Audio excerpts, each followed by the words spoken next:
بشكل مفاجئ خروج الدكتور محمد العقيدي من السجن، وزوجته بعدها بالمستشفى تعاني من اللي سواه بيها، والأخبار تقول إنه ابنهم مختفي وما حد يعرف مكانه بس والد الدكتور محمد. ممكن يكون خروجه من السجن حتى يعرفون مكان ابنها. وطبعا العراقيين طالبوا القضاء بتوضيح القرار وإنصاف الدكتورة فيروز. شنو رأيكم بهذا الكلام؟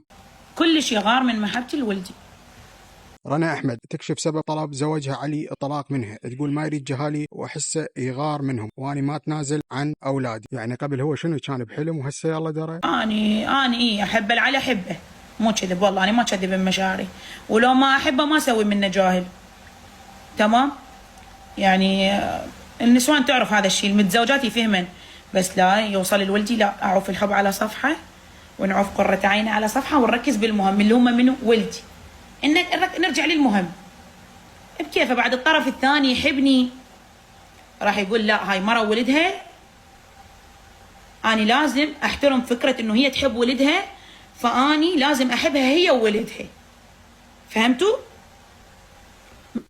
مدى يوصل الفكرة إنه هاي المرة مستقتلة على ولدها، فخلاص لا توصله. يعني شو بدي أسوي؟ يعني هو اختار هذا الشيء، هو اختار حياته وهو حر بحياته. همين أنا حرة باختياراتي، أنا ماكو أحد يفرض علي إنه ولدك ما يطلعون ويانا بسفره، ولدك ما اريد منه طب البيت ما اشوفهم، ولدك يصيحون. ولدي هو طبعا ما يقصد ولدي كلهم، يقصد بس كوكي صغير هذا ب3 سنوات. انا اريد خصوصيه، لا انت ما تفرض علي، لا ولدي اخذهم بسفره بفلوسي، ما حد له دخل بفلوسي. اني طلعت لهم جوازات، اريد اطلع سفره، من اجي اقول لك تعال ادفع لولدي سفرهم، من اجي اقول لك تعال جيب اكل لولدي، من نجي اقول لك تعال ادفع قسط مدرسه لولدي، ذاك الوقت لك كلمه عليهم وتاخذ وتنطي بيهم. بس انت ما مقدم شيء لهم، ولا انا طالب تقدم، ولا انا طالبه احد يقدم. وحتى اذا الله يمكنك يوم بالايام ويصير عندك ماده اكثر مني، ما راح اقول لك اصرف عليهم. ليش؟ حتى خاف باكر عقبه تقول لهم انا جبت لكم. ما حد يقول لهم انا جبت لكم، كلمه انا جبت لكم ما احبها. فهمتوا؟ يعني هاي كلمة واحد يجي يقول لك أنا جبت لك، أنا حطيت لك، أنا ما أريد، أنا جايبة وأنا الحاطة، وأنا وولدي لا حد يتدخل. وصلت؟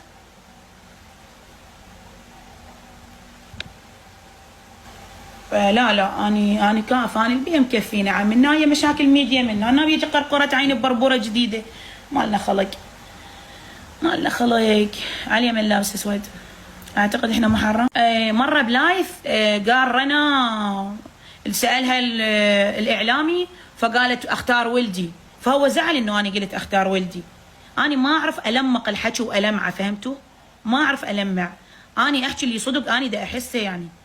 يعني انا من سالني محمد الافندي تختارين ولدك لو علي، قلت له ولدي صدق. يعني انا ما دا اكذب، اذا احد يجي يخيرني ولدي لو علي اقول له ولدي.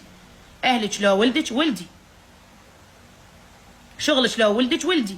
انا اعرف انا هذا خياري، يعني انا حره، انا هذا اني اشوف ذولا حياتي، اني ذولا خياري ما اعطي بيهم. فما اعرف اقول لا يعني اختار ولدي وعلي، ما اعرف اقول هيك. ومن يعني اني يعني الجايه ترجمه، هو يغار من محبتي الهم جد، هو كلش يغار من محبتي الهم، كلش يغار من محبتي لولدي. هذا اللي انا دا احسه، يعني ما له اي معنى ثاني.